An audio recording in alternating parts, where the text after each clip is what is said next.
भाई इस वीडियो को भगाना नहीं, बहुत मुश्किल से ऐसी वीडियो मिलती है, इसको पूरा देखना और शेयर कर देना।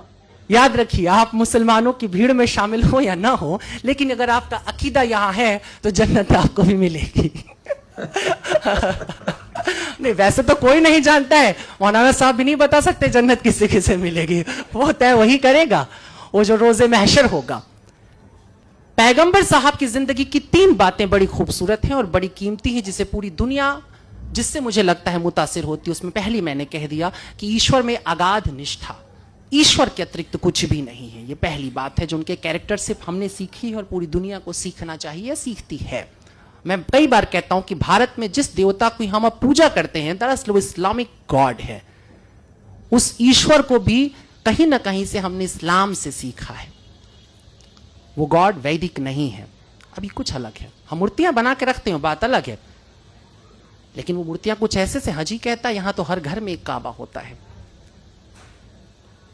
हम उसी तरह से अब दुनिया को देख रहे हैं। हमारे पास एक ईश्वर है जो सजा भी देगा और हमें जजा भी देगा, जजा भी देगा, उससे फैज भी मिलना है, सब होना है।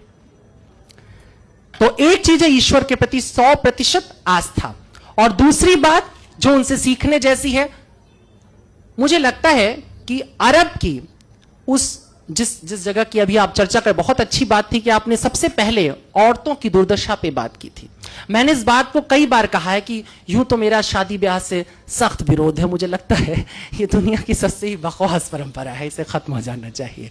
लेकिन फिर भी अगर कभी मेरा दिमाग फिर जाए और मुझे सचमुच शादी ब्याह करने की नौबत आ जाए, तो मैं हमेशा निकाह चुनूंगा, क्योंकि बड़ा खूबसूरत है।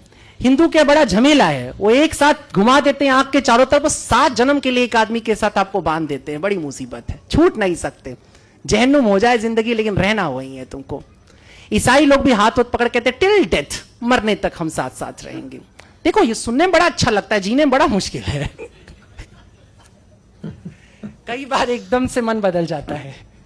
उदय जी एकदम चाव से सुन रहे हैं इस बात को। लेकिन ऐसा है, पर इस्लाम बड़ा क्लियर है, और उसके क्लियर होने की वजह थी, बहुत जरूरी था, क्योंकि औरतों की स्थिति बहुत खराब थी। तो सबसे पहले औरतों के हक में जो बात होती है वो हमको 1450 साल की रवायत के, आज के समय से मत सोचो, उस जमाने के मॉडर्निज्म पे जाओ, उस जमाने के मॉडर्न थॉट के ऊपर जाओ कि किस तरीके से पैगंबर साहब ने औरतों को उनका हक दिया और कहा कि नहीं, शादी होगी तो औरत तय करेगी। तय करेगी माने वो कबूल है बोलेगी तो कबूल, नहीं बोलेगी तो नहीं। और अगर कबूल है, वो कहती है, तो ये भी वो तय करेगी कि ये कितनी इंश्योर्ड होने वाली है शादी। वो मेहर की जो रकम, अभी तो सुनते कई जगहों पे 750 रुपए में निपट जाता है, और वो भी पहले ही दिन माफ करा लिया जाता है।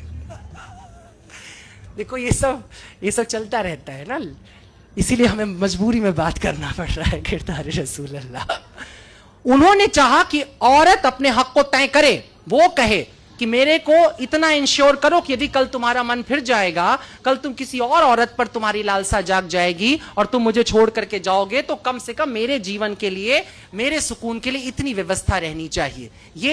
ये नियम आता है, और ये बहुत बड़ी बात थी।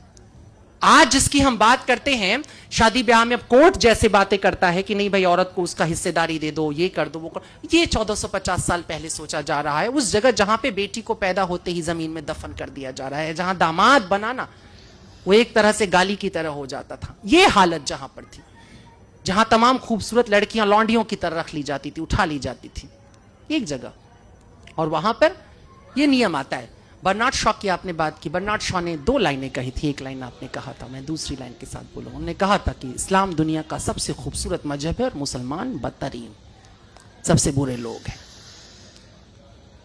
ये सुनने में कितना भी खराब लगे, लेकिन ये मजबूरी होती है। स्टेटस के साथ तुम्हें काउंट किया जाता है। तुम दावा करते हो कि तुम्हारे पास बेहतरीन सबसे बड़ा ज्ञान है, दुनिया का सबसे बड़ा ज्ञान तुम्हारे पास है, और अगर तुम उसके बाद जरा भी ओछी हरकत करते हो तो तुम सबसे पहले काउंट किए जाओगे, क्योंकि तुमने कलमा पढ़ा है, तुमने कहा है कि मैं नहीं मानूंगा किसी और को सिवाय अल्लाह के, मैं झुका रहूंगा उसकी बारगाह में, और जो झुका है अल्लाह की बारगाह में, उसके सामने जो सिजदे में पड़ा हुआ है, क्या तुम्हें लगता है कि वो इंसान कोई गुनाह करने निकलेगा, किसी का कत्ल करेगा, किसी को परेशान करेगा? ऐसा नहीं हो सकता। मगर तेरा दिल तो है सनम आशना, तुझे क्या मिलेगा नमाज में?